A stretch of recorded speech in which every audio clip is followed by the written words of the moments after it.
Wow, morning everybody. This is the welding on the footwells and the truck that I promised you. I've sort of cracked on with it. What I'm going to do is drop in some still photographs of the process, as opposed to kind of boring you with the whole thing. But very simply, I started by getting in the truck, lifting the carpet and the soundproofing in the passenger's footwell. That revealed a rusty floor, so I got my knife out and just started poking around, But in several places the point of the knife went straight through the floor, and in some places 3 spots in the gearbox tunnel. So I took an angle grinder, and once I'd established sort of where the good metal started, I sort of chopped the floor out and treated that with some rust metal treatment. And very simply, the rust metal treatment, so this is the rust treatment that I was telling you about. This is Cure Rust by Hammerite. That's K-U-R-U-S-T, and like I say, it just generates a chemical reaction.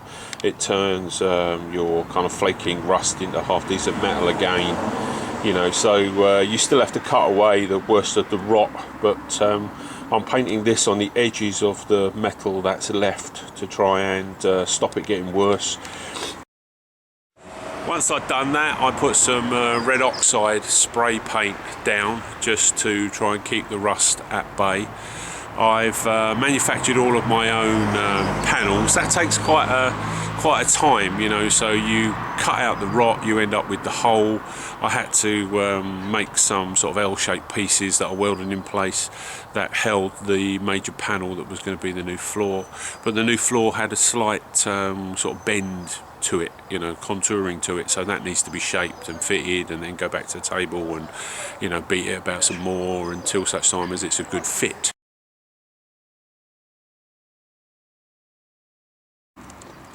So then what I did was, once I'd got the panels, I put them in place, tack welded them, and then I ran a bead or spot welds.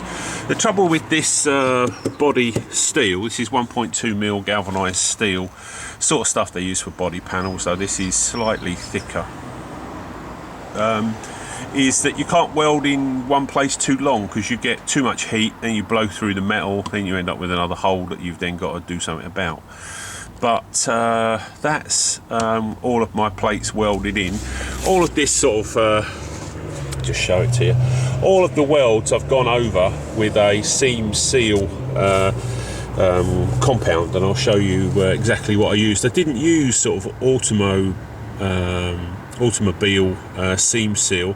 I actually used something that you would use on the house, because the temperature variations were much better.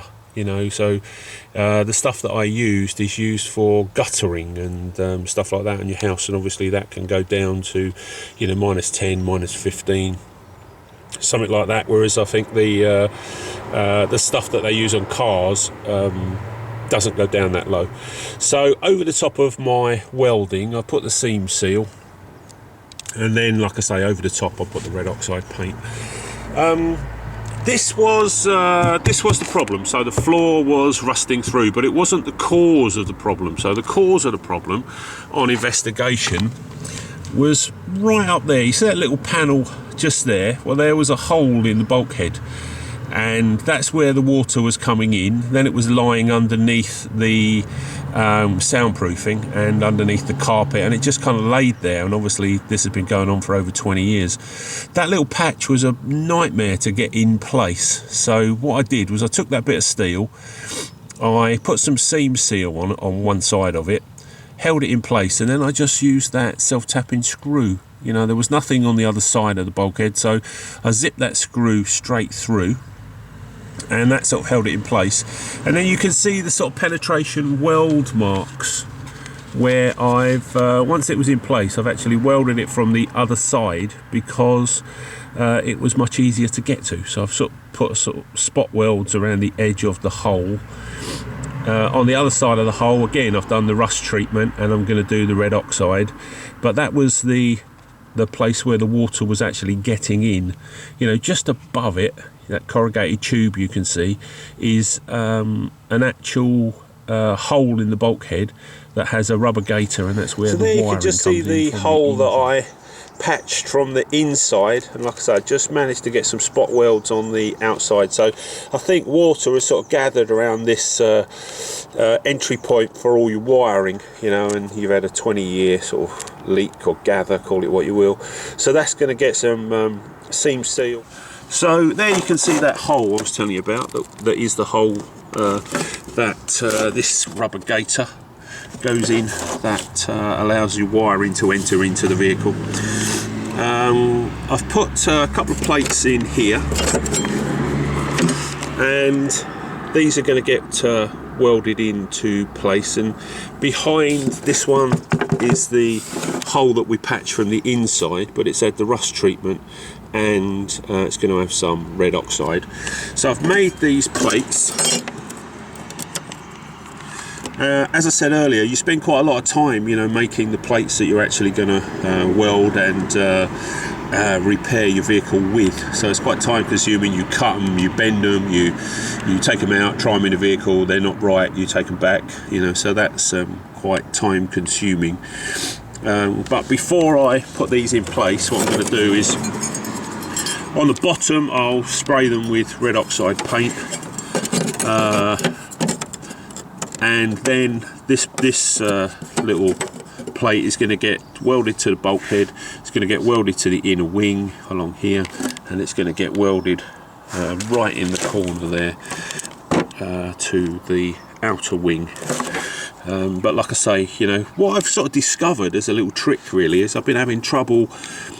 You've got to be a bit of a contortionist, you know, so this is pretty easy to get to now, so you know, you can mess around with it fairly easily. But once you've got your welding helmet on and your gauntlets and all the rest of it, all your protective gear, suddenly it's not so easy to get to. You know, trying to get your head under the dashboard to sort of weld the floor with a welding helmet on was pretty tricky. You know, so I just discovered this little method where I put a self-tapping screw straight through the new steel plate, and then all I'll do is just take off the head with an angle grinder, and on the other side I'll do the same. I'll just give it a little kiss with the angle grinder and it will come off. But that holds the plates in place while you weld them, and that's a little trick that's really worked for me. The thing about these sort of jobs really is that I watched a brilliant restoration of exactly the same vehicle. So of course, as we all know, YouTube's an incredible resource. You know, not only can you go on YouTube and find a professional to teach you all about kind of welding or body panels or whatever you want. I was lucky enough to go on and find people restoring this specific vehicle, you know, exactly this vehicle. So I kind of had a good idea of the rot and all the rest of it that I was going to find, and they led me in the right direction to look in the right places to find it, you know, so that was all good. The other really good trick that someone told me was, I was having a little bit of trouble welding, because obviously I'm not a welder and I'm kind of trying to teach myself, but once I got my welding helmet on, you know, half the battle is being able to see what you're welding, especially when you've got your head under the dashboard. So someone said, you know, when you take on your welding, always have a good flashlight. So of course, as soon as I started using a flashlight, suddenly I could see what I was doing. So my welding was a lot more accurate, a lot tidier, you know, and these little kind of tips and tricks that you can pick up from watching films on the tube are absolutely amazing, you know.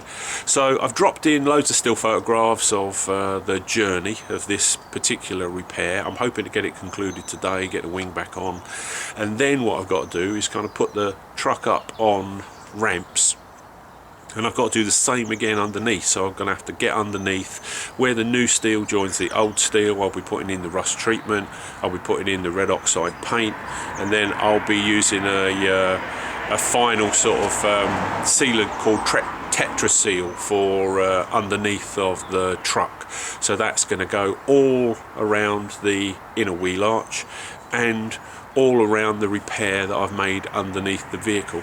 and that's just going to try to stop kind of water and weather ingress over time. But even if I did this restoration perfectly, you've got to expect that in maybe 2 or 3 years you're going to be doing this again. And the reason you're going to be doing it again is because most repairs will continue to perish around the seam that you've put the new panel in. So the new panel will be fine, but the rust will reoccur in the seam of the repair. And you know, none of us could keep Mother Nature at bay, I'm afraid. If we just left this vehicle where it was, you know, in 30 years time it would be a rusting wreck, and that's just the kind of way of it. So do the best repair you can. That will give you the longest you know, life expectancy out of the repair that you're doing. And I am fully appreciative that this is something that I'm probably going to get, you know, 2, maybe 3 years out of, and then I'm going to have to reassess. But I think the next time that I do this job, it will be 2 new complete inner wings, and when they are off, then you restore or repair the bulkhead, you put your new inner wings on, and then off you go again. I mean, some of these trucks, you know, some of these old Land Rovers, it's not unusual to find one that's 30 years old and still going strong, you know. So that's my rust project. I'll show you the finished result of the passenger footwell and the front wheel arch, which is where the trouble originated. And then, of course, another weekend I've got to do exactly the same on the driver's side. So definitely a love affair going on between me and this 20-year-old truck. But I'm pretty sure that we can get another, I'd like to think, 60 or 70,000 miles out of it. So in effect, you know, that's pretty much twice around the world. That's got to be good enough for me. Well, okay, so that was a 2-day journey to weld the new footwell in, and the wing, take the wing off and do all the welding there, and stop the source of the water coming inside underneath the soundproofing and the carpet. You know, job's all done, truck's back together. Looking good as ever. Just got to get a couple of these little bits of adhesive off, just a drop of white spirit is what you need, because it will dissolve the adhesive as opposed to you know, trying to sort of scratch it off.